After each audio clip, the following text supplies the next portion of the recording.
Well, folks, it is Wednesday, October the 4th. It is approximately 4:55 p.m.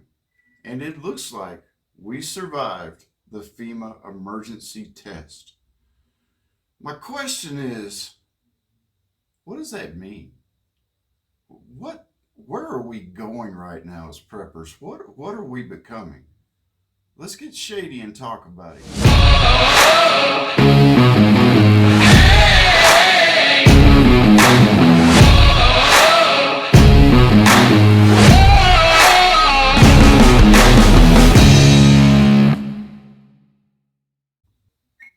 Hey everybody, welcome back to the Shady Zone. If it's your first time here, I appreciate you stopping in. You could do me a huge favor.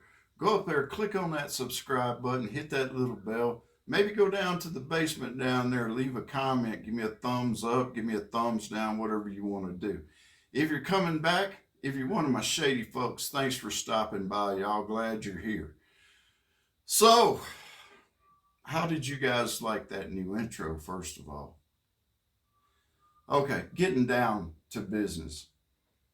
For 2 weeks now, or at least a week, everybody has been running around like cats with their tails cut off, or cats with their tails cut off over this FEMA emergency test that they conducted today.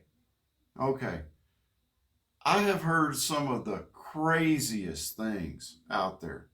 I'm talking about there was one guy out there saying that the FEMA test was going to trigger some thing that they put in your body when they gave you the COVID vaccine and people were going to turn into zombies. There was all kinds of things going on about this thing. The most popular was that they were going to take your information. They were going to steal all your personal information and have a complete file on you. Folks, they've already got a complete file on you. They already have all of your information. Okay? If you've picked up a cell phone, if you've logged onto a computer, if you've got a smart TV, an Alexis, or anything like that, these people have your information. I can pretty much guarantee that.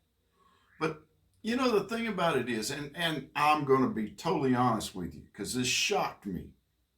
I did a short about a week ago, just a truck cut, did a short.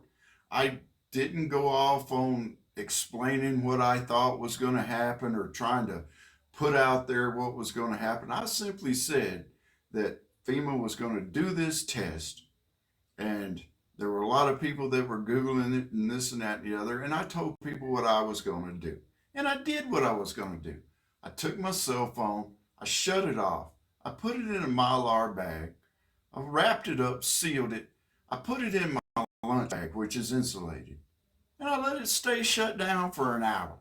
Now, there were people out there that were saying, well, you can do that. You can sure do that. But as soon as you turn your cell phone on, it's going to hit anyway. So yeah, I did all that. I put it in my lunchbox. I went about my business, and honestly, didn't miss my phone one little bit. About an hour and a half later, I went into the room, into the break room, pulled my phone out, pulled it out of the Mylar bag, turned it on. No message, no warning, nothing. So it did work for all of you people that was saying that it wouldn't work, or that your phone was going to automatically come on, or this or that or the other. It did not. It worked. End of the story. But my thing about it is, guys, is everybody went so crazy over this, you know? And it's like I said, I didn't know what was going on. I didn't put any theories out there as to what was going to happen when they did this test. And I certainly did not say that we were going to be overrun by a horde of COVID vaccine zombies. That was funny. Anyway, um, there were so many people that they went nuts over this. They were panicking. There were people that were putting their tablets and their cell phones and stuff in a microwave and wrapping the microwave with aluminum foil and just all kinds of things like that. And for what? I mean, have we really become that paranoid? Have we really become that far to that side to where we let a warning coming over our phones put us in a state of panic? If we have, I think we may have crossed a little bit of line, y'all. We might have just went just a little bit too far. Now, okay, err on the side of caution. I said that in the short that I did. I'm going to err to the side of caution on this, and I'm going to protect my phone. And I did that. And to be honest with you, 90% of the reason I did it was just to see if I could block the signal, which worked perfectly. But you know, there were all these just crazy theories out there. People, I it it shows one thing. Okay, the one thing that it shows to me is just how little the people of this country trust their government. Okay, um, like I said, I did this short, and that's all I did was I just explained what I was going to do. My God, I had almost 4,000 views on this short in the span of a week. And I am serious. I did my breakthrough video, the video that I wanted to go out and just get a ton of views on.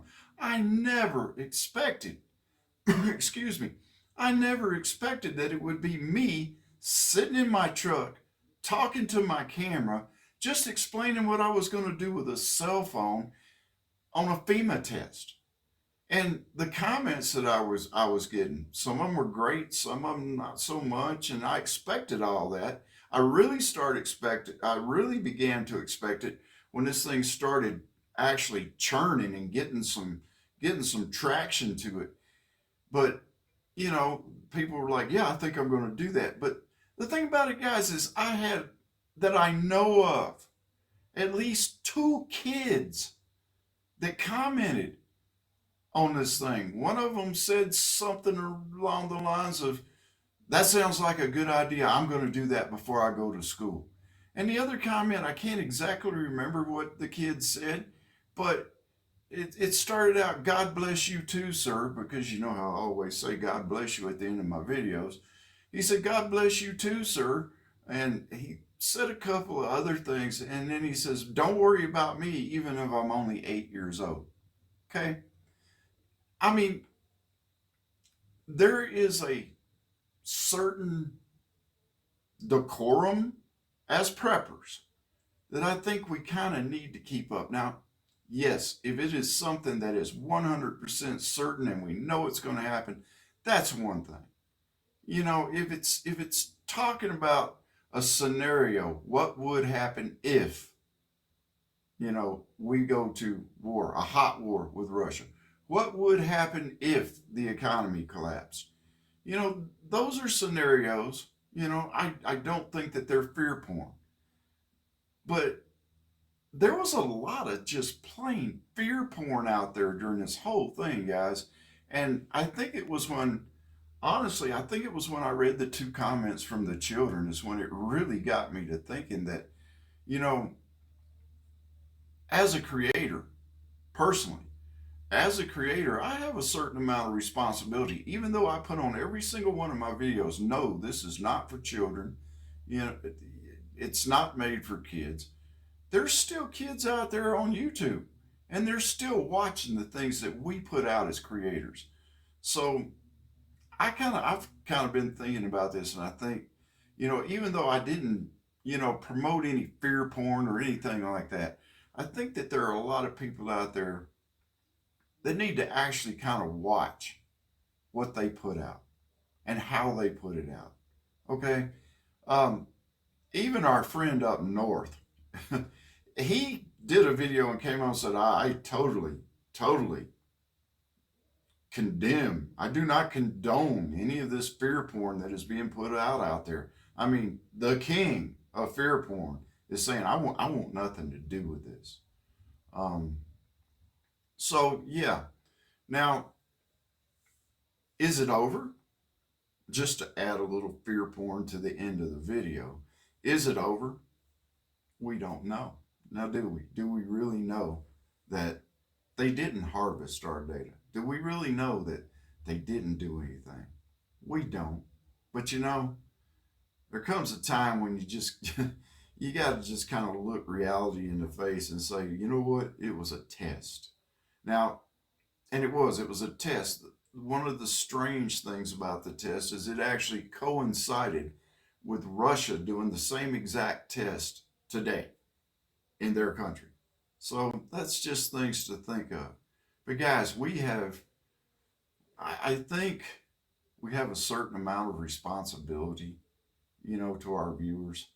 And I truly believe that some people should try to do a better job at what they put out, at the content that they create and what they put out there. You may not agree with me. You may think I'm guilty. I mean, I've had a couple of comments on the short, that were kind of, you know, like they wanted to point the finger at me, but they just couldn't do it. But that's honestly all I got to say. I mean, did I breathe a sigh of relief when I went back in there and pulled my phone out and nothing had happened? Yes, I did. Did I walk outside a few minutes later and see two huge military cargo jets flying low and headed toward Fort Carson? Sure did. Did I let it get me all paranoid and stuff? No, I didn't. Guys, we just went through a test of the Federal Emergency Management folks. Okay? It was a test. As far as I can tell, it was just a test. Okay? I don't know if it said that on the warning or not because, hey, I didn't get the warning. And neither did Mrs. Shady. She took precautions and put her stuff up too. I hope my daughters did, but I don't know if they did or not. Anyway, there are no zombies in the street. It was not a signal to start the purge or anything like that. Okay, we're okay. Look, I hope you guys take care. I hope you're having a great day. I hope you've had a great day. I hope that maybe if you were all wound up about this, that maybe some of the stress is gone. Um, until the next time, y'all take care. God bless and stay shady, folks.